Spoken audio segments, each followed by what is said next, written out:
এই ফুলটা দেখুন কি সুন্দর লাগছে। আজকে বিশেষ দিনে বিশেষ ফুল ফুটেছে। এই ফুলটা রিদ্ধি আজকে মায়ের পায়ে দেবে। আর গাছে বেগুনি রঙের ফুলগুলোও ফুটেছে। কি সুন্দর লাগছে না? আজকের ব্লগটা আমার কাছে ভীষণ স্পেশাল, কারণ আমাদের ঋদ্ধিশ্রী 11 বছরে পা রাখলো। Hello everyone, I am Matri. Welcome back to my channel everyday কুসাত্রি। আজকে একদম স্পেশাল দিন। আজকে সকালটা ভীষণই সুন্দর। আর আজকে আমার মেয়ের জন্মদিন, 16ই আগস্ট। আজকে আমার মেয়ের জন্মদিন, তাই আমি ভীষণ খুশি।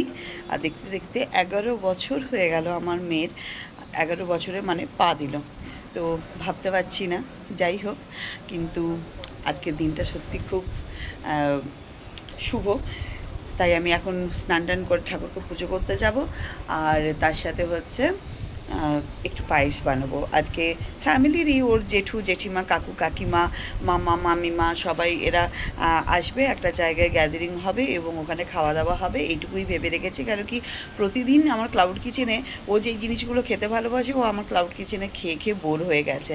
এই বলুন চিংড়ি মালাইকারি, এই ইলিশ পাতুরি, এগুলো সব কিছুই খাওয়ানো ওকে হয়েছে আগে থেকেই। ঠিক আছে, ও এখন বলছে যে আমাদের ওইখানে যেটা খাওয়ানো হবে ওইটাই আমরা খাবো সবাই মিলে, শুধু পায়েস তো খেতেই হবে, আর কিছু খাক আর না খাক।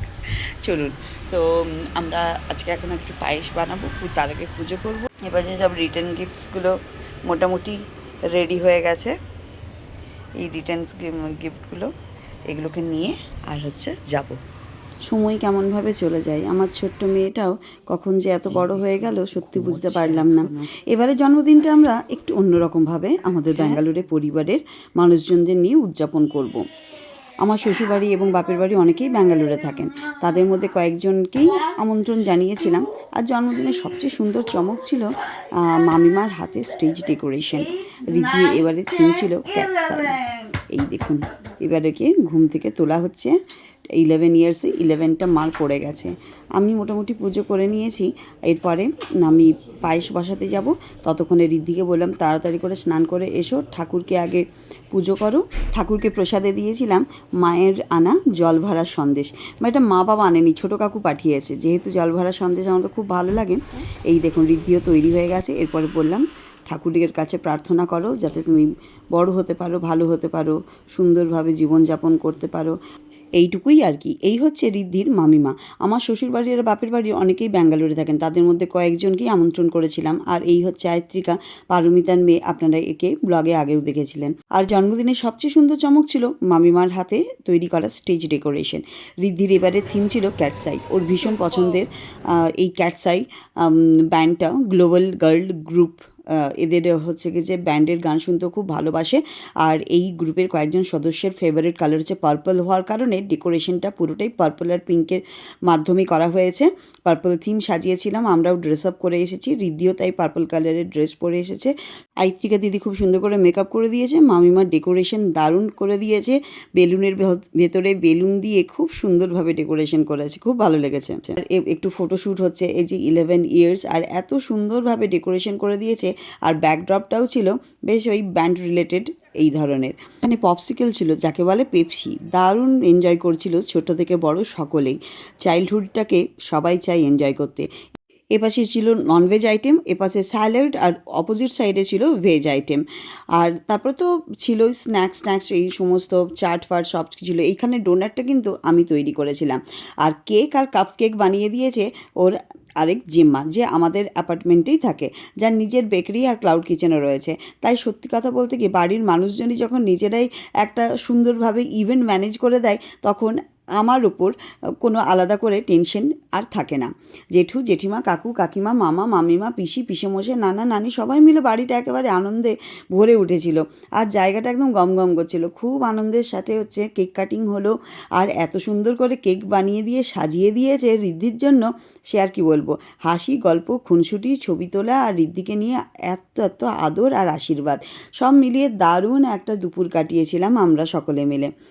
আমরা যে রেস্টুরেন্টে গিয়েছিলাম সেটা হচ্ছে এনসিয়েন্ট স্টোন ফ্লেম, ASF শর্টকাটে, KIADBর হোয়াইটফিল্ডেই এটা রয়েছে। এই রেস্টুরেন্টে আমরা প্রায় 3 বছর আগেও আরেকবার এসেছিলাম। এটার আলাদা করে ব্লগও আছে। এখানকার একটা বিশেষ অ্যাট্রাকশন হলো লাভা স্টোনের ওপরে স্টার্টার্স পরিবেশন করা হয়, আর বাটারের সঙ্গে সেটা কুক করে দেওয়া হয়, তো যার ফলে এটা খেতে দুর্দান্ত লাগে। ব্যাঙ্গালোরে যারা থাকেন তারা চাইলে একবার ট্রাই করে দেখতে পারেন, ভালো লাগবে।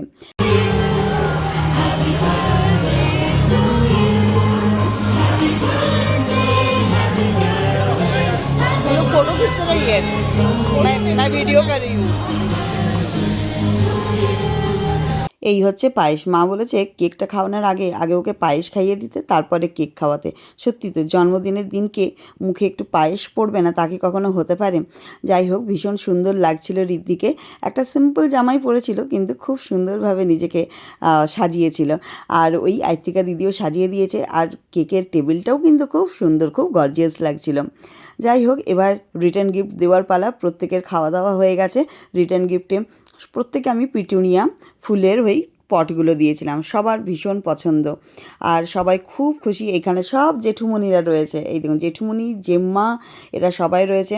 এক কাকু আর কাকিমা হচ্ছে আসতে পারেনি, তাদের মেয়ের হচ্ছে স্কুলের স্পোর্টস ডে ছিল। রেস্টুরেন্ট থেকে বাড়ি ফেরার সময় আকাশের রঙটা যেন জন্মদিনের সেলিব্রেশনের সঙ্গে তাল মিলিয়ে আরও সুন্দর হয়ে উঠেছিল। বাড়িতে ফিরেই শুরু হলো আবার ওই গিফট খোলার পালা, যার জন্য বাচ্চারা একদম এক্সাইটেড থাকে। আর সেই মুহূর্তে ঋদ্ধির এক্সাইটমেন্ট দেখে বোঝাই যাচ্ছিল দিনটা ওর কতটা ভালো কেটেছে। ঋদ্ধির দাদু ঠাকুমারও ফোন এসেছিল, বার্থডে উইশ করলেন ওনারা, ওকে খুব আশীর্বাদ করলেন। মানে আমার শাশুড়ি মা, শ্বশুরমশাই, ওনারা আসতে পারেন না, জানেন তো, বয়স হয়ে গেছে তো অনেকটা, তাই আর এখন সম্ভব হয় না। তাদের সাথে কথা বলে নানা নানির তরফ থেকে আবার ঋদ্ধি পেল একটা দারুণ সারপ্রাইজ। ও মাই গড! আর মা বাবার পক্ষ থেকে সেনকো গোল্ডের এই সুন্দর একজোড়া কানের দুল, অসাধারণ ডিজাইনটা দেখুন।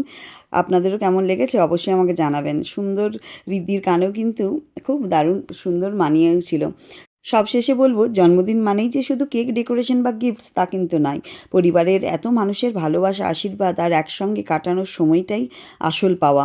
ঋদ্ধির 11তম জন্মদিনও তাই আমাদের পরিবারের স্মৃতির খাতায় একটা সুন্দর অধ্যায় হয়ে রইল। রবিবারের দিনটা সারাদিনই বেশ ভালো কাটলো। এবার আবার সোমবার এলেই কান্না পায়। এবার নতুন করে school, office, college, everyday life, তার একটা প্রস্তুতি শুরু করতে হবে। আজকের ব্লগটা এখানেই শেষ করছি। আবার দেখা হবে নতুন গল্পের সাথে, নতুন ব্লগের সাথে। Tata, bye bye. Thank you so much.